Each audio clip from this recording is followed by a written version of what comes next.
Lorsque le général Bonaparte était entré dans la salle du Conseil de 500, un des grenadiers qui l'avions suivi reçut une coup de poignard dans son habit et tout semblait indiquer que cet attentat était dirigé contre le général.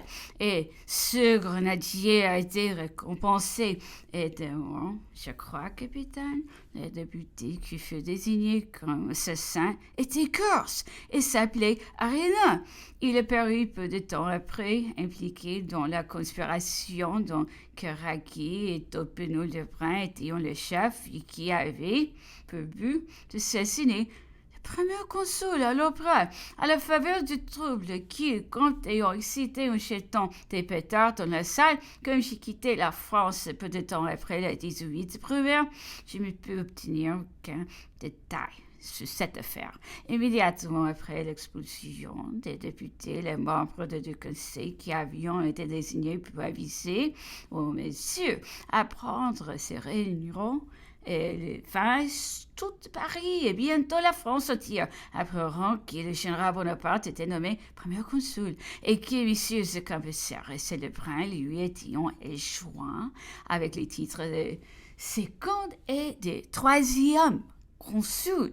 Le premier était un ancien magistrat du palais Montex, renommé par une instruction profonde et un esprit conciliant.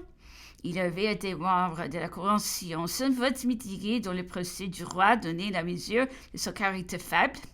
Le troisième consul, M. Lebrun, pensait pu avoir écrit les belles ordonnances du chancelier Maupeou dont il avait été le secrétaire. C'était un homme d'une instruction profonde dont nous avons deux traductions remarquables. L'une de l'Iliade, l'autre de la Jérusalem délivrée. Il avait la réputation de posséder des connaissances profondes de finances.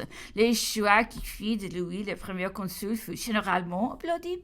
Le ministre de la police de cette époque était M. Fouché.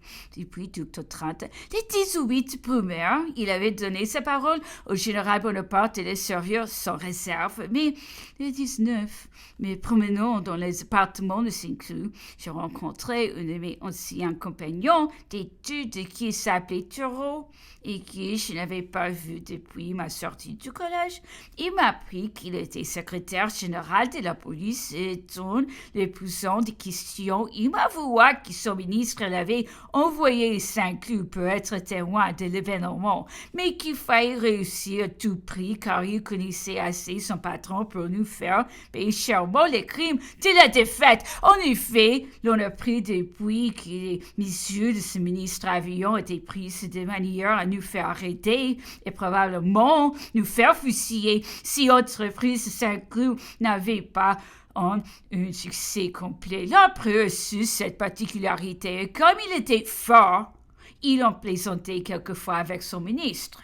Quoique je n'eusse pas conservé de liaison avec la famille Metternich, le premier consul qui espérait pousser les Autrichiens si vivement que la paix devait être le résultat de la première campagne me fit partir sous le Saxe en me donnant des pouvoirs secrets pour signer un armistice dans le cas où les événements de la guerre porteraient les Autrichiens.